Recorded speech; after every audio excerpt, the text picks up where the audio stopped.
So ito yung nakuha namin, kahit papano nakakuha din. Ayan sa loob. Tapos ito pa. Hindi namin kaya kuhanin lahat kasi nga masakit sa kushi.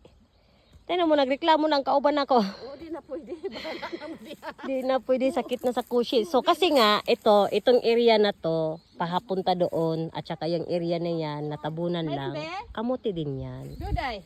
Tapos yung iba doon, kamuti din yan, hindi namin kaya tanggalin. Sus Mariosep, tabang. Pero, di ba, unlimited blessing.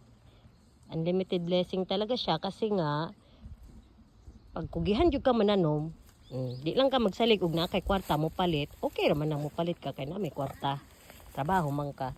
Pero mas maigi nang ikaw mamning kamot og tanom dayon fresh pa nimo makuha, di lami mong kaon. Papay gasto pa buton lang nimo, o di ba? Kahit paano na igagmay na idagko kasi nga hagdaw lang naman eh. Di ba nga? Ayan, ito pa yung natira sa mga ano namin talong kasi nga palamig na dito, malamig na talaga siya. So kinuha na namin yung mga ano dito, yung mga atsal, ang sa Bisaya pa atsal. Ayan oh. May sili ako, good for 1 year ko ano yan. Tapos nakakuha kami ng gabi. Tingin ko bisulli ba? Ayan oh, daghan mi nakuha. Pila ka puno ala mang gitanong pero daghan na siya no. Oh, nakakatuwa pag naagi tanom. Naagi kay ma-harvest, naagi kay paabuton ba. Yan lang yung mga ano diyan.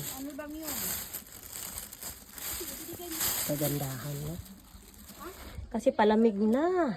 So yung mga pananim namin ayan, nagkamatay-matay na siya kasi nga taglamig na. Yan. Yan si ate. Parang itlog lang ba ako naluoy. Ate, yung tinabunan mo dyan, naparedaghang kamuti ba? Kana lagi, magdawan. Naman na gitanam diri oh, kani. Kana din na. Wala na diya.